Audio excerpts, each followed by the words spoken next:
Assalamualaikum warahmatullahi wabarakatuh.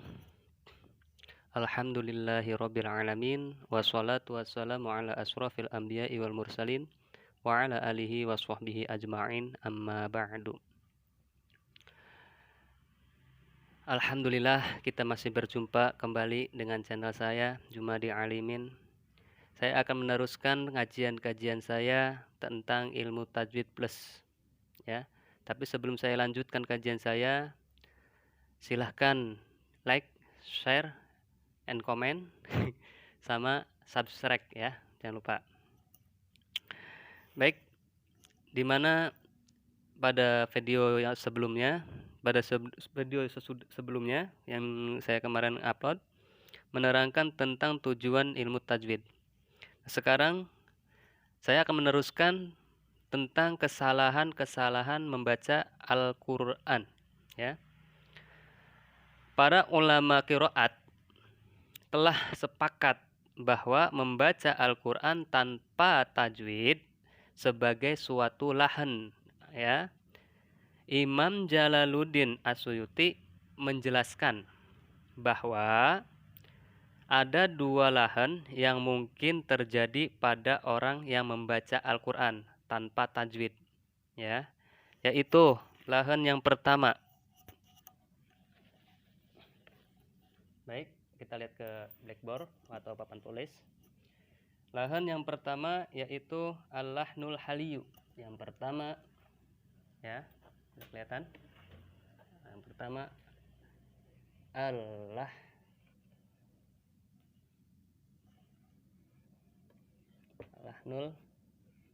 haliyu.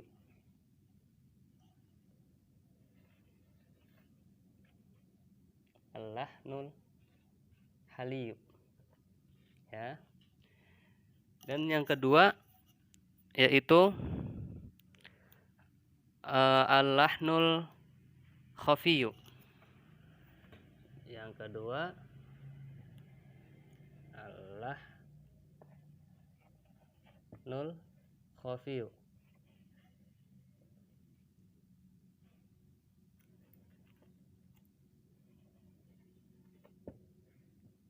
Al-lahnul khafiyu ya. Al-lahnul haliyu ini dibagi menjadi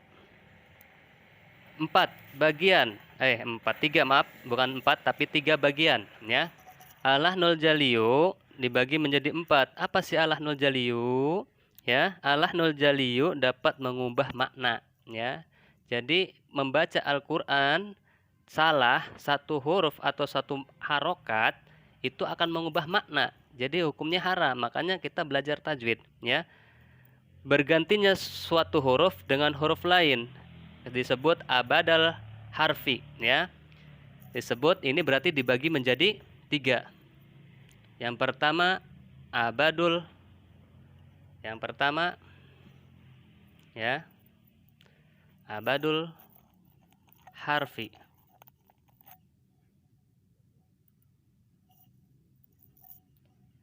Abdalu bukan abadul ya, abdalu harfi biharfin.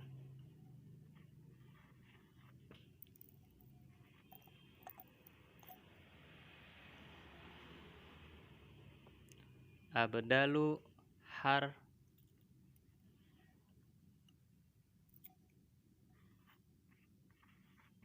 harfi biharfin ya. Yang pertama abdalul harfin biharfin ya.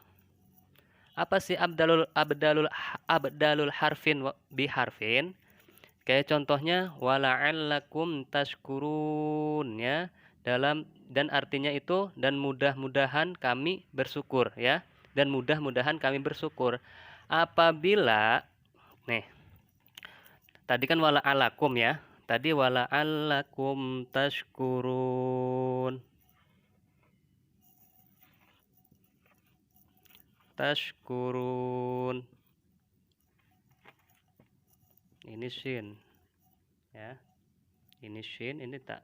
Wala'allakum tashkurun. tashkurun ya. Tashkuruna. Kok ada benar. Tashkuruna ya. Ini. Jikalau ini artinya mudah-mudahan ya kamu bersyukur. Apabila lafadz tashkurun, nih.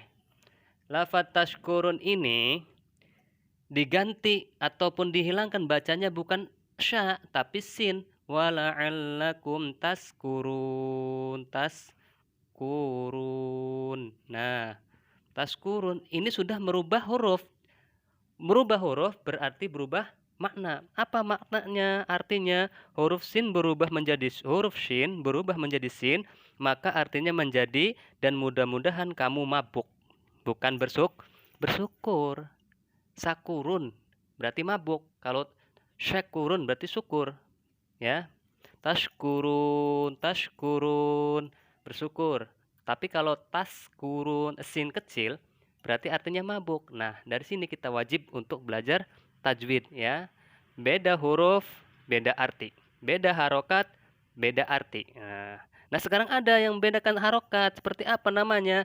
Namanya berganti suatu harokat dengan harokat lain. Namanya abdalu harokatin biharokatin ya. Abdalu harokatin biharokatin. Contohnya apa? Contohnya siratal ladzina an'amta 'alaihim. Itu yang benar. Yang artinya yaitu jalan orang-orang yang telah engkau anugerahkan nikmat kepada mereka ya di surat Al-Fatihah.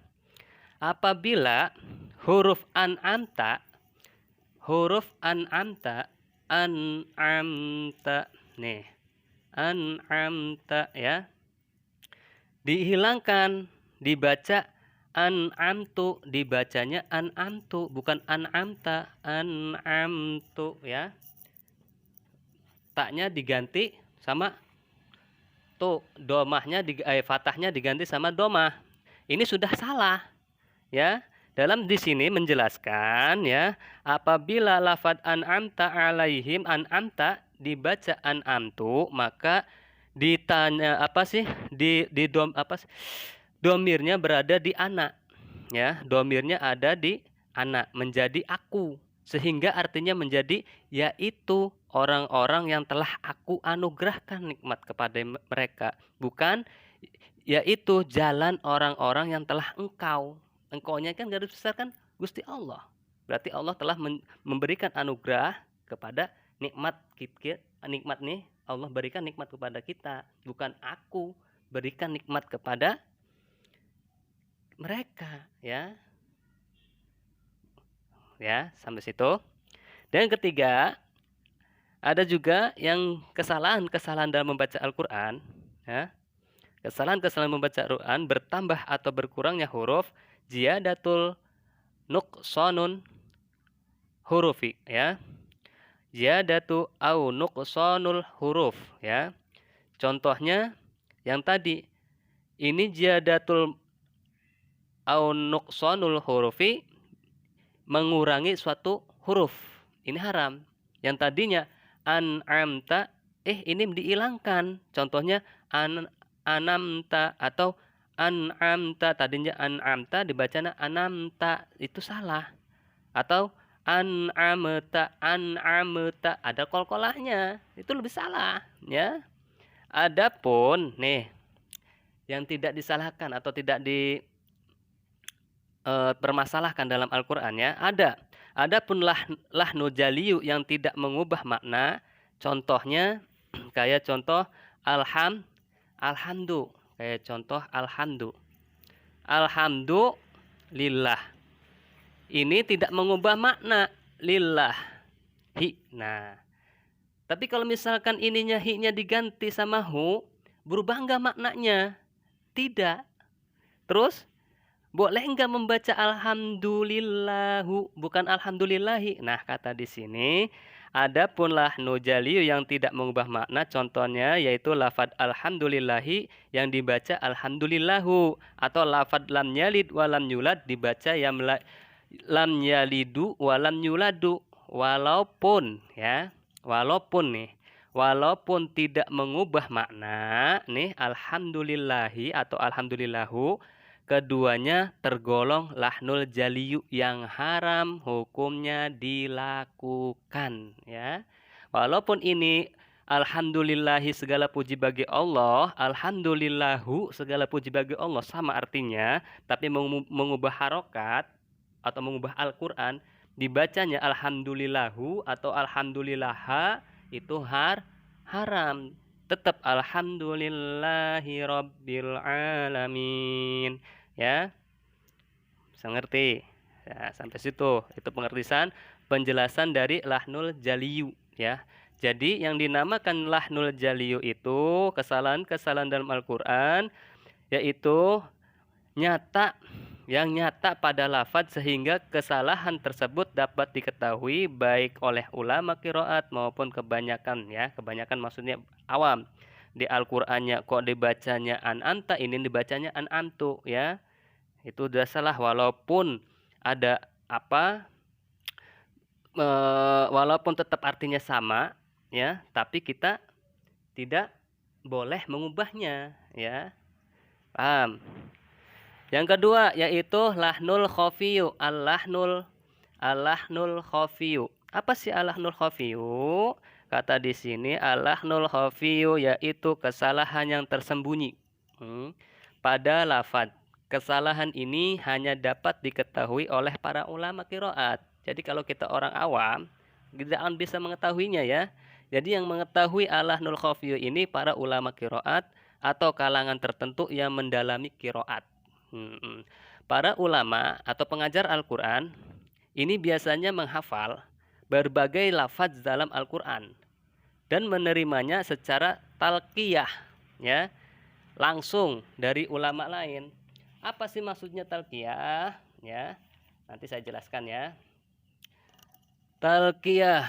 Jadi maksudnya talqiyah yaitu, ya, talqiyah adalah metode pembelajaran atau mempelajari Al-Quran secara langsung dengan guru, ya.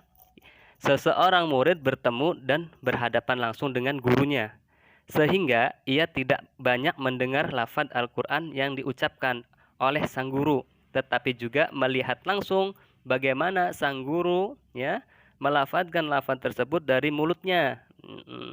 Pertemuan dan penerimaan secara langsung inilah yang menjadi inti dari talqi atau talaki, ya. Talaki ini merupakan metode yang paling utama dan dianjurkan dalam mempelajari ilmu tajwid. Jadi kita belajar ilmu tajwid itu saling berhadapan sama gurunya, ya. Seperti itu. Mengerti? Oke, kita lanjut ke lahnul khafi. Ini yang tadi, ya. Langsung atau dari ulama. Di antara kesalahan yang tergolong sangat lahnul khafi adalah 1. Membaca domah dengan suara antara domah dan fathah, ya. Seperti membaca domahnya lafaz antum dan alaikum, ya, dengan suara antara domah dan fathah. Hanya yang ahli qiraat yang tahu dan bisa membedakan mana kesalahannya. Tuh. Yang kedua, membaca kasroh dan suara antara kasroh dan fathah seperti membaca kasrohnya lafaz bihi dan alaihim dengan suara kasroh dan fathah, ya. Menghilangkan dengung lafaz yang seharusnya dibaca dengung atau sebaliknya, termasuk juga menambah atau mengurangi ukuran dengung suatu bacaan, ya. Yang keempat, menghilangkan gunah lafaz yang seharusnya dibaca gunah, menambah atau mengurangi ukuran gunah suatu bacaan. Yang kelima, mengantarkan atau takrir huruf ro secara berlebihan atau sebaliknya. Yang keenam, menebalkan tahliz suatu huruf lam tidak pada tempatnya, ya.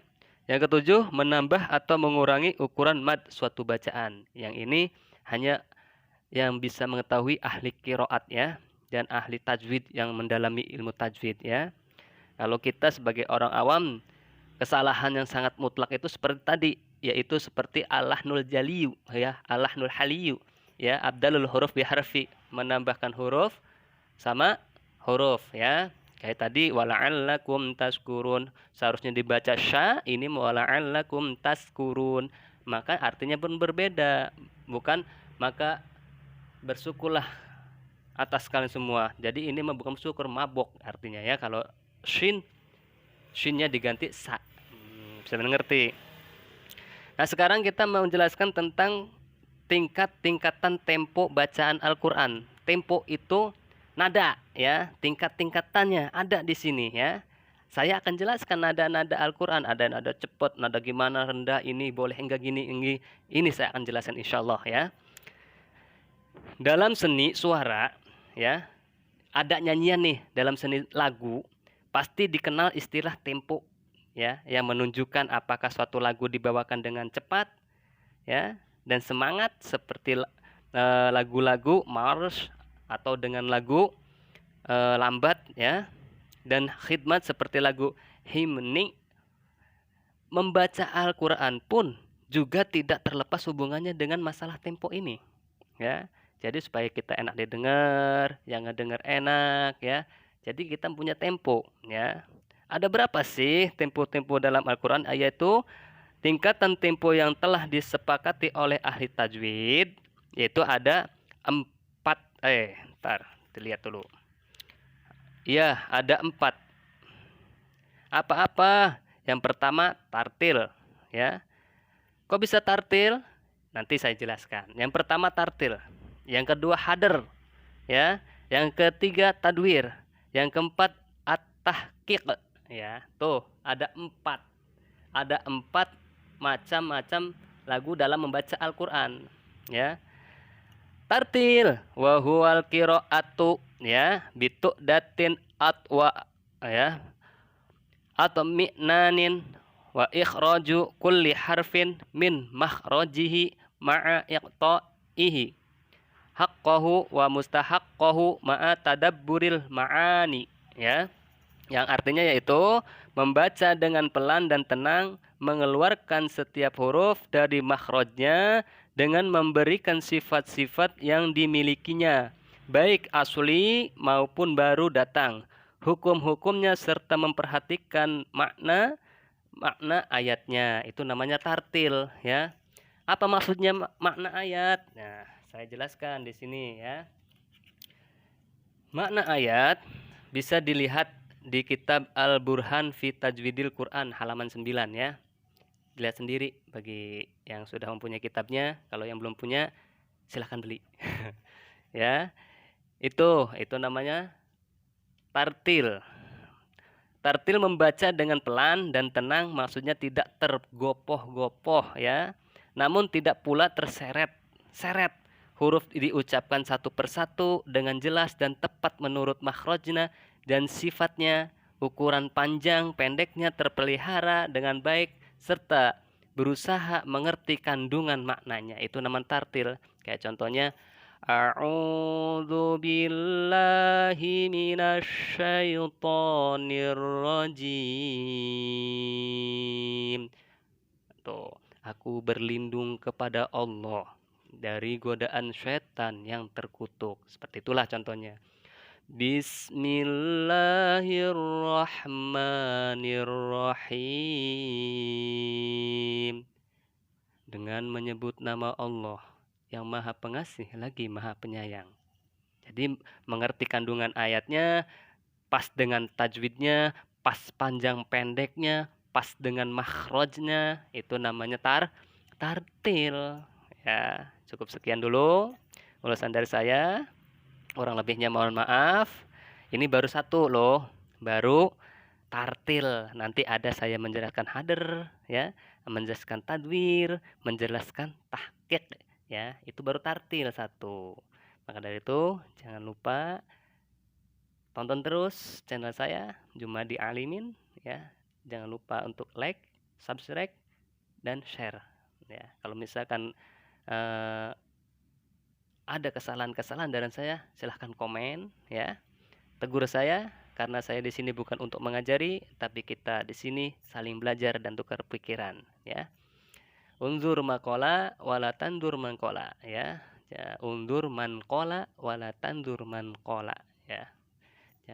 Jangan lihat siapa yang mengucapkan, tapi lihat apa yang diucapkan gitu. Sekian dari saya, kurang lebihnya mohon maaf. Wassalamualaikum warahmatullahi wabarakatuh.